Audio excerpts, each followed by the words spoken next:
Hello everyone. Today we talk about how to fix the of WhatsApp business. We will go to settings. Then we click on apps. After that you will search the app WhatsApp business and we click. You will on for stop. You will go to storage.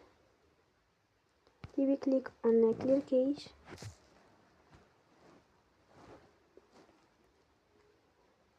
In the end, you will turn off your Wi-Fi and you will turn again. Don't forget to support us by like and subscribe. See you next time and thank you for watching.